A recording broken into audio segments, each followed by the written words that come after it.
amigos, o objetivo deste vídeo é indagar o porquê de tanta gente ter se manifestado como se fosse uma boa coisa o massacre de presos dentro de presídios brasileiros.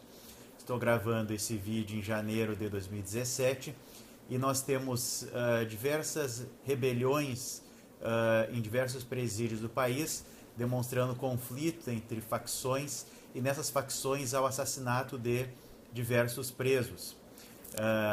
Há muitas pessoas dizendo que foi uma boa coisa isso ter acontecido, mesmo que as pessoas que tenham sido assassinadas tenham sido assassinadas por membros de outras facções, ou seja, tenham sido assassinados por membros, por também presos.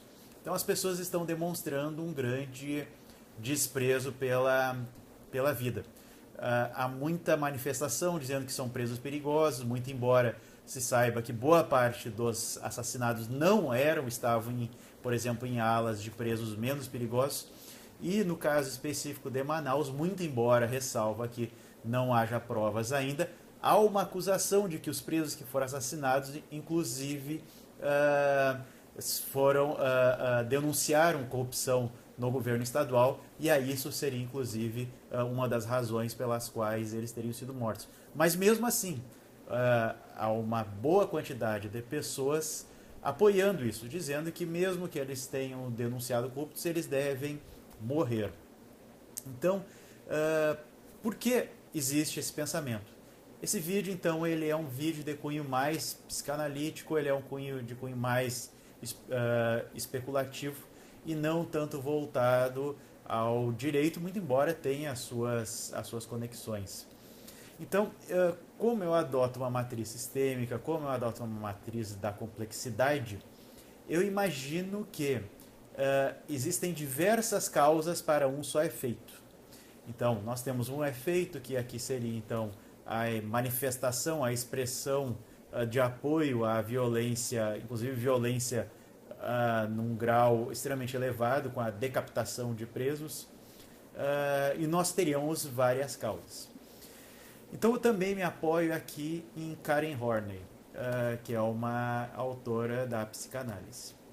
Então, de algum modo, as crianças, no seu desenvolvimento, elas percebem uma falta de amor e atenção. Estou aqui falando não dos presos, e sim estou falando aqui das pessoas que estão expressando a violência. Todas as pessoas necessitam de reconhecimento, todas as pessoas necessitam de acolhimento de uma maneira. Real ou imaginariamente, essas pessoas, então, que expressam violência, elas têm uma percepção na sua infância de que não foram suficientemente bem tratadas, de que não receberam um carinho necessário. Isso gerou nelas uma personalidade insegura. Então estou querendo dizer que pessoas que violentas, ou pessoas que até não são violentas, mas que apoiam a violência, seja a violência das facções nos presídios, seja a violência policial, seja, por exemplo, o linchamento, elas possuem na sua raiz de personalidade uma grande insegurança. Bom, as pessoas lidam com a insegurança de diversas formas. A maior parte das vezes, isso vai acontecer com um excesso de ego. A pessoa passa a se sentir muito especial. A pessoa ela tem que criar mecanismos as quais ela vai se considerar mais especial que as demais. Para quê? Para compensar algo que está no fundo da sua personalidade, que é a sensação de insegurança. Muito bem. Então, uma pessoa que se sente especial, ela vai se sentir fora do grupo. Então ela vai querer ser aceita pelo grupo, porque isso é algo muito importante para uma pessoa insegura, ser aceita pelo grupo, mas ao mesmo tempo ela vai expressar a sua superioridade. Então a expressão da sua superioridade é demonstrar como ela é diferente das pessoas violentas da sociedade. ela é uma pessoa, então a pessoa insegura, ela vai tentar demonstrar na maior parte das vezes possível, na maior parte do tempo disponível, como ela não concorda com a violência e como ela não pertence a esse grupo dos violentos. Então ela vai tentar demonstrar o tempo todo como essa pessoa ela é especial.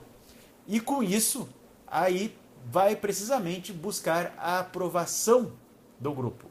Então, ao mesmo tempo, a pessoa que talvez durante a vida não tenha feito nada para buscar a aprovação da comunidade, no momento em que demonstra a sua indignação com a violência, está querendo então buscar reconhecimento da comunidade, mesmo que seja uma violência fora dos procedimentos legais. Bom, então essa seria uma das explicações possíveis. O ego inflado faz com que a pessoa então queira se sentir aceita pela sociedade, e com isso há uma certa expressão de superioridade.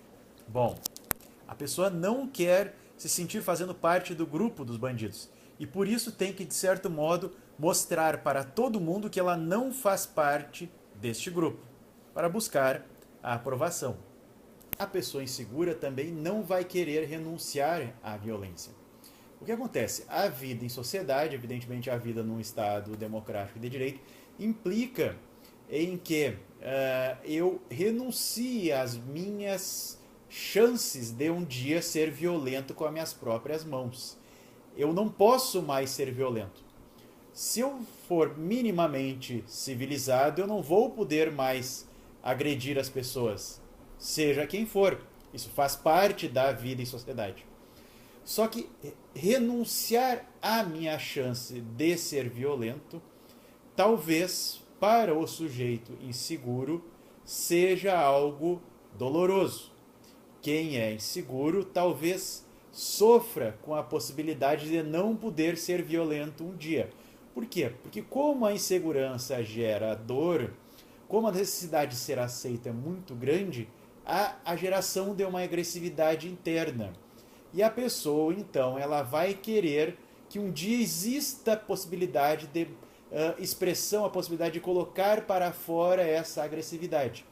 Se a pessoa não puder bater nunca mais nos outros, não puder ter armas, não puder ter mais a chance de matar, então isso vai gerar uma renúncia.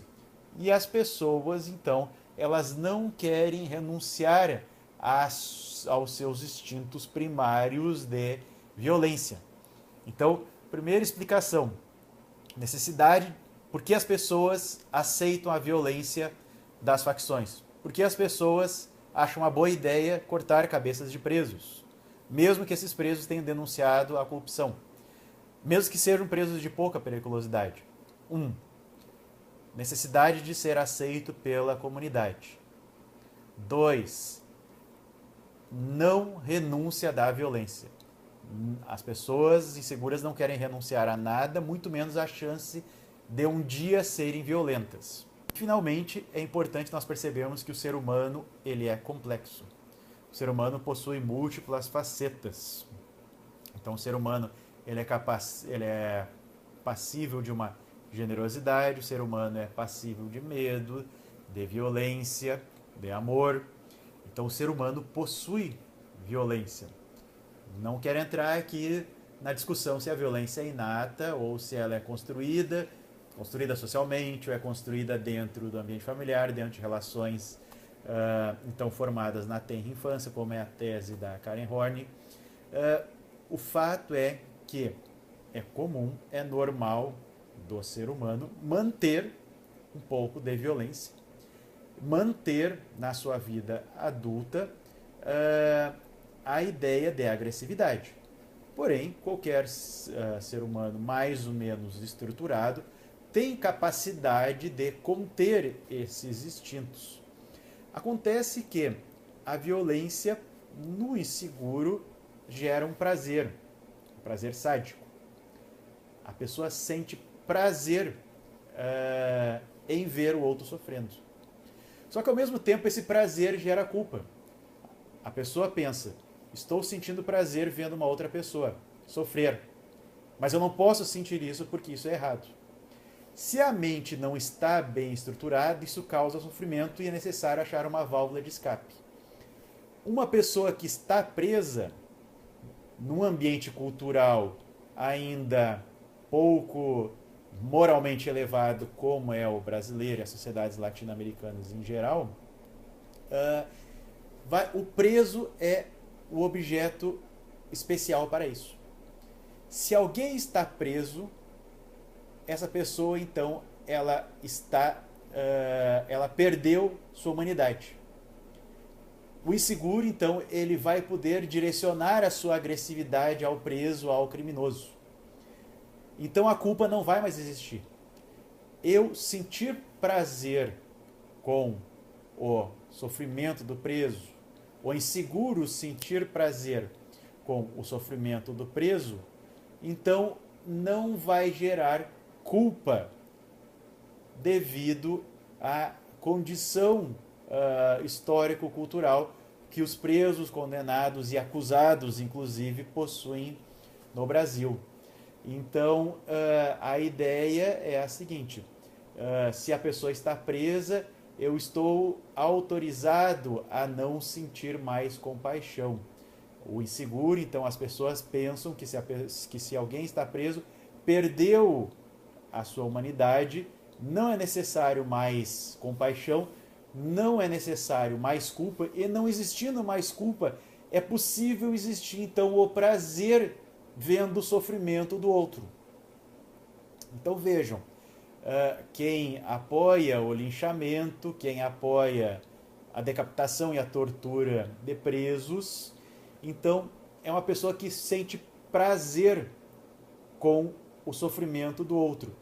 E como este outro está preso, não há mais a culpa por esse sofrimento. Então pensar que um preso deve ser bem tratado, pensar que deve existir direitos fundamentais ao preso, pensar que o preso de algum modo deve ser protegido pela lei, significa tirar do inseguro uma das fontes de prazer. E isso gera revolta. Então por que as pessoas são revoltadas muitas vezes quando alguém se coloca contra o linchamento e contra a tortura? Porque precisamente uma fonte de prazer está sendo tolhida. Então vejo, realmente é isso. Tentar aplicar o devido processo legal, tentar aplicar os direitos fundamentais é retirar o prazer de quem gosta de ver os outros sofrer. E por isso que, então, é um movimento tão difícil, um movimento tão com tanta resistência de ser aplicado no Brasil. Por isso há tanta resistência cultural com relação a isso.